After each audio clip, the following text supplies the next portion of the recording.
अगर आप इतना श्योर थे अपनी ग्रेस मार्क की मेथोडोलॉजी पे, जिसको आप कह रहे थे कि एपेक्स कोर्ट की जजमेंट है, क्लैट एग्जाम में ऐसा होता है, यार वो डिजिटल एग्जाम है, ये ऑफलाइन एग्जाम है।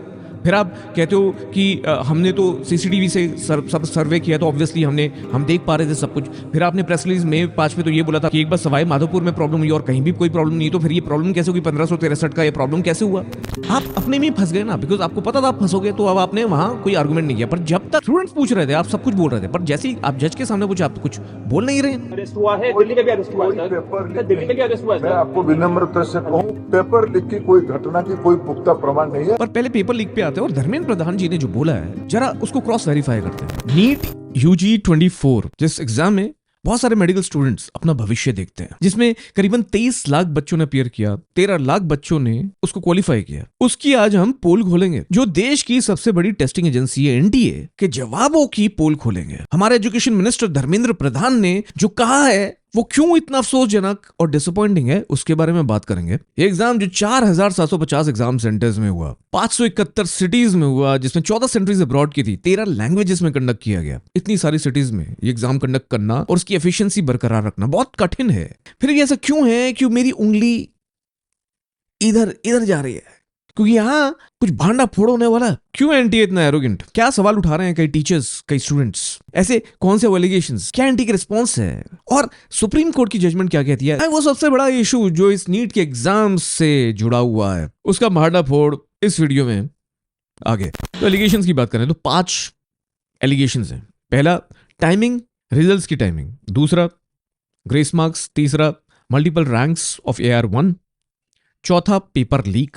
और 5वां, इन्फ्लेटेड कट ऑफ्स। अब यहां मैं टाइमिंग की बात नहीं करूंगा, सबको पता है उन्होंने कम इसका मुद्दा बने इसलिए इलेक्शंस के टाइम पे इसको अनाउंस कर दिया। चलिए मान लेते हैं, उसको साइड में हटा देते हैं। पर धर्मेंद्र प्रधान जी ने ऐसा कुछ बोला कि मुझे दूसरा मुद्दा, मुझे जो पेपर लीक का मामला है उसके बारे में बात करना जरूरी लगा। धर्मेंद्र प्रधान जी हमारे एजुकेशन मिनिस्टर, उन्होंने बोला कि there is nothing at all, no confirmed news, no evidence of paper leak. Arrest हुआ है, दिल्ली में भी अरेस्ट हुआ है सर, पेपर दिल्ली में भी अरेस्ट हुआ है। मैं आपको विनम्रता से कहूं, पेपर लीक की कोई घटना की कोई पुख्ता प्रमाण नहीं है। उन्होंने कहा कि ये एनटीए तो बड़ी क्रेडिबल ऑर्गेनाइजेशन है, जिससे बड़ा अजीब सा लगा, अफसोसजनक लगा। क्योंकि 2 किस्से मैं इस वीडियो में डिस्कस करूंगा, बिहार पेपर लीक के और गुजरात पेपर लीक के, जहां साफ हो जाता है कि दाल में काला है। चाहे कंफर्म नहीं है, investigation is ongoing, but Dharmendra Pradhan ji या एनटीए ये भी तो बोल सकते हैं कि हाँ काम चल रहा है, कुछ किस्से सामने आए हैं, और अगर इरेगुलरिटीज पता चली तो हम कड़े से कड़ा कदम लेंगे और स्टूडेंट्स को इफेक्ट ना हो इसके बारे में एक्शन प्लान बनाएंगे। और उन्होंने कहा कि एनटीए तो बड़ी क्रेडिबल ऑर्गेनाइजेशन है,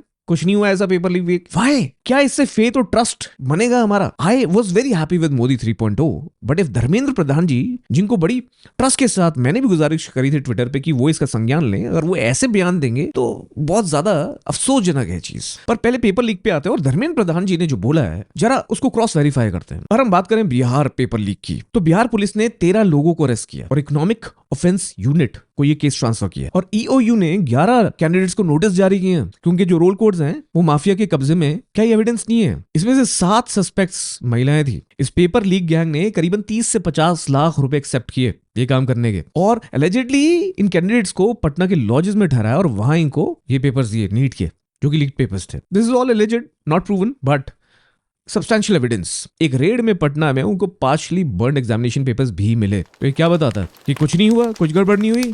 admit cards, post grade checks और एजुकेशनल सर्टिफिकेट्स भी रिकवर हुए इन लोगों से जिनको अरेस्ट किया गया। कुछ और डिटेल्स हैं, आप आराम से पढ़ना और मुझे बताना कि क्या this is not a good enough evidence कि आप अपनी स्टेटमेंट ये तो बिल्कुल ना दे कि कुछ नहीं हुआ, कोई पेपर लीक नहीं हुआ, सब बढ़िया, और ये बहुत ना हो। तो फिर आते हैं गुजरात इंसिडेंट पे, गोधरा। यहाँ एक प्रिंसिपल और टीचर जय जलाराम स्कूल के, उनको गिरफ्तार किया गया। प्रिंसिपल का नाम पुरुषोत्तम शर्मा, जो अध्यापक थे उनका नाम तुषार भट्ट, और एक और इंसान परशुराम रॉय, जो कि एक educational consultancy organization Roy overseas के चीफ थे, जिन पर इल्जाम है कि उन्होंने 27 कैंडिडेट्स को एड किया एग्जामिनेशन के टाइम पे, उनकी हेल्प करी, उनको बोला कि भाई जितना आता कर लो, बाकी तो हो जाएगा। और ये कोई और नहीं करा, गोधरा टाउन के superintendent of police mister Solanki, Himanshu Solanki बोल रहे हैं। और एविडेंस की बात हो रही है ना, तो मैं बताता हूं एविडेंस क्या है इस केस में। डिस्ट्रिक्ट एजुकेशन ऑफिसर ये बोलते हैं that they reach the spot upon checking Bhatt's phone. Tushar Bhatt जो अध्यापक हैं, उनको 30 स्टूडेंट की लिस्ट मिली और उनकी कार से 7 लाख रुपए कैश मिला। इतना कैश कौन रखता भाई साहब डिजिटल यूपीआई के जमाने में? यही नहीं, रॉय ओवरसीज के मिस्टर परशुराम रॉय के पास 8 ब्लैंक चेक्स भी मिले, अबाउट 2.5 करोड़ तक के। और ये चेक किसने काटे थे? उन पेरेंट्स ने जिनके बच्चे एग्जामिनेशन में बैठे नीट के। तो क्या ये एविडेंस नहीं है? मैं सवाल ये पूछना चाहता हूं कि ऐसी क्या एरोगेंस है एनटीए की या हमारे खुद के यूनियन एजुकेशन मिनिस्टर की कि इन सारे एविडेंसेस को अनदेखा करके आप ऐसे बयान देते हैं? क्यों? एज पर मिस्टर हिमांशु सोलंकी, मिस्टर रॉय ने जो एस्पिरेंट्स हैं और उनके पेरेंट्स को इंट्रोड्यूस किया तुषार भट्ट जी से, जिन्होंने उनको असिस्टेंस प्रोवाइड करी during the exam, 10 lakh each के बदले। गाइस, तो मुझे लगता है ये पेपर लीक के दो बड़े मुद्दे जिन पे इन्वेस्टिगेशन अभी पूरी कंफर्म नहीं हुई है, पर ये गुड इनफ एग्जांपल है ये बताना कि एग्जामिनेशंस में हुए कांड हुए। एक तो प्रेस रिलीज थी खुद की एनटीए की, जो उन्होंने 5 मई को ही कर दी थी, जहां उन्होंने बताया कि सवाई माधोपुर राजस्थान में कुछ गड़बड़ी हुई है, पर उसके अलावा उन्होंने बोला और कहीं गड़बड़ी नहीं हुई है। पर ये जब मामले सामने आए तो उनको इसकी एक्नॉलेजमेंट तो बनती थी, या इसको रफा दफा कर दें जैसे किसी को दिख ही नहीं रहा है। ये तो सरासर गलत चीज है। ये तो एरोगेंस दिखाती है आपकी कि आपसे कोई सवाल पूछ नहीं सकता। तो ये तो हो गया पेपर लीक का किस्सा। अगर हम कट ऑफ की बात करें, इन्फ्लेटेड कट ऑफ्स, जिससे बहुत कंपटीशन फैल जाता है, तो I believe that just a symptom of another issue, that's a symptom of irregularities in the exam. तो उसको अभी हम बात नहीं करेंगे। मल्टीपल रैंक 1 पोजीशंस, उसकी भी बात नहीं करेंगे, बिकॉज सिम्टम है ये कॉज नहीं है। कॉज है पेपर लीक। अब बात करते हैं पेपर लीक जैसी और कौन सी गड़बड़ी हुई। तो वो गड़बड़ी थी ग्रेस मार्क्स देने की। और इन 5 में से जो मैंने पेपर लीक का मुद्दा डिस्कस किया, ऐसे ही ग्रेस मार्क्स का मुद्दा डिस्कस करना बहुत जरूरी है। क्योंकि अभी तक आप जब भी ये बोल रहे थे कि भाई ये 5, 18, 19 क्यों आया, तो ये बोल रहे थे ग्रेस मार्क्स, जबकि लैक ऑफ ट्रांसपेरेंसी खुद नहीं बताया था। उसके बाद अपने कई आर्ग्यूमेंट्स दे रहे थे कि आंसरिंग एफिशिएंसी में था, लॉस ऑफ टाइम की वजह से था। पर जब आपके इतने आर्ग्यूमेंट्स थे कि आपने क्यों ऐसा किया, ये भी बताया गया कि रॉन्ग शीट यूज हो गई थी 6 सेंटर्स में, राइट। तो 1563 का एक नंबर है कि 1563 बच्चों को ये ग्रेस मार्क्स दिए गए, वो भी तब जब उनसे पूछा गया, खुद से नहीं बताया, which shows lack of transparency and credibility of the organization. जिससे कोई सवाल ना पूछे, बिकॉज आप गवर्नमेंट ऑर्गेनाइजेशन हो, यही कोई प्राइवेट ऑर्गेनाइजेशन करे तो। पर सबसे बड़ी बात पता है क्या, जब बच्चे पूछते रहे तब तो एक ट्वीट कर देना, एफएक्यूज में बड़ी ऊपर से आंसर कर देना, पर जब कोर्ट में जाओ तो कोई आर्गुमेंट ही ना करना। क्या इससे पता नहीं चलता कि आप में कितनी एरोगेंस है? बिकॉज आप सारे आर्गुमेंट दे रहे हो लोगों को, नॉर्मल जनता को, स्टूडेंट्स को, पर जब कोर्ट में जज के सामने आप पहुंचते हो तो आपका वकील या आप कुछ भी नहीं बोलते हो, सब कुछ मान लेते हो, अच्छा ठीक है हम ना फिर से करवा देते हैं, जैसे कोई खेल हो। इन 1563 बच्चों को जिनको हमने ग्रेस मार्क्स दिए हैं, अब वो रीअपियर करेंगे। क्यों? मतलब आप मान रहे हो ना आपसे गलती हुई, तो इतनी क्रेडिबल ऑर्गेनाइजेशन है तो ये गलती कैसे हो जाती है? और फिर हमारे यूनियन एजुकेशन मिनिस्टर ये बोल रहे हैं इट्स अ क्रेडिबल ऑर्गेनाइजेशन, कोई भी प्रॉब्लम नहीं हुई है। हाँ, बड़ी सिंपली बोल रहे हैं कि जितने भी बच्चों को ग्रेस मार्क्स मिला है उनके री एग्जामिनेशन हो जाएंगे। All shows the arrogance of the system and that is where the biggest problem is. 24 lakh बच्चे सक्सेसफुली एग्जामिनेशन भी दिए हैं। पेपर लीक का मामला आया है सर, कोई पेपर लीक सर नहीं। बिहार में अरेस्ट हुआ है, दिल्ली में भी अरेस्ट हुआ है कोई paper sir, leak sir Delhi में भी अरेस्ट हुआ है। मेरा कंक्लूजन बस यही बोलता है कि the biggest problem in this entire gamut is कि ये जो बॉडी है एरोगेंस के साथ और लैक ऑफ ट्रांसपेरेंसी के साथ काम कर रही है, क्योंकि they are giving all these details in a reaction mode and not as a preventive information distribution. क्योंकि अगर आप इतना श्योर थे अपनी ग्रेस मार्क की मेथोडोलॉजी पे, जिसको आप कह रहे थे कि एपेक्स कोर्ट की जजमेंट है, क्लैट एग्जाम में ऐसा होता है, यार वो डिजिटल एग्जाम है, ये ऑफलाइन एग्जाम है। फिर आप कहते हो कि हमने तो सीसीटीवी से सब सर्वे किया तो ऑब्वियसली हम देख पा रहे थे सब कुछ। फिर आपने प्रेस रिलीज में 5 में तो ये बोला था कि एक बार सवाई माधोपुर में प्रॉब्लम हुई और कहीं भी कोई प्रॉब्लम नहीं, तो फिर ये प्रॉब्लम कैसे हुई? 1563 का ये प्रॉब्लम कैसे हुआ? आप अपने में फंस गए ना, बिकॉज आपको पता था आप फंसोगे, तो अब आपने वहां कोई आर्गुमेंट नहीं किया। पर जब तक स्टूडेंट्स पूछ रहे थे आप सब कुछ बोल रहे थे, पर जैसे ही आप जज के सामने पूछे आप तो कुछ बोल नहीं रहे, आप कोई आर्गुमेंट रख नहीं रहे। तो इससे आपकी लैक ऑफ ट्रांसपेरेंसी और आपकी एरोगेंस का पता चलता है, और यहां सबसे बड़ी प्रॉब्लम है।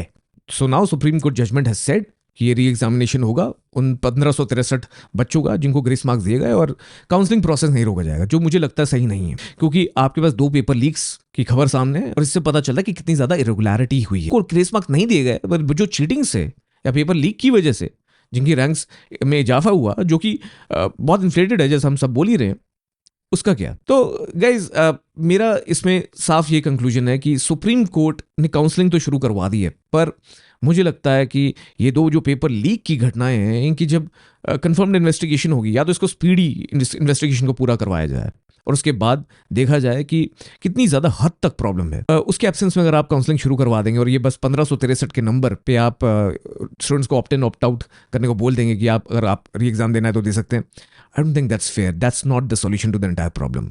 और बहुत बच्चे जिन्होंने इस साल एग्जाम दिया उनके साथ बहुत अनफेयर होगा, जो कि हो ही रहा है। और इसलिए मैं चाहता हूं कि इस वीडियो को आप शेयर कीजिए, इस ट्वीट को आप ज़्यादा से ज़्यादा फैलाएं, जिससे इस वीडियो की रीच बढ़ सके और आप अगर चाहते हैं हमारी कम्युनिटी में ज्वाइन करके वहाँ रियल टाइम इस चीज़ पर डिस्कशन करना, अपडेट्स देना, जिससे हम इसका फॉलोअप वीडियो बना सकेंगे ज़रूरत पड़े तो आप वहाँ जुड़ सकते हैं। सारे related press releases, documents, articles के लिंक्स मैंने वीडियो डिस्क्रिप्शन में दे दिए हैं, जिससे आप आराम से उस चीज़ को रीड कर सकें। And you can help the students, even if you are not a student, you can help the students by taking this to a logical conclusion, by sharing this video and by retweeting this tweet. I hope जो सच है वो सामने आए और जो arrogance है किसी भी गवर्नमेंट बॉडी की वो कम से कम हो, जिससे अन्याय नहीं न्याय हो। मैं हूं आकाश, आप देख रहे थे पीपॉय। अब कुछ नहीं छुपेगा।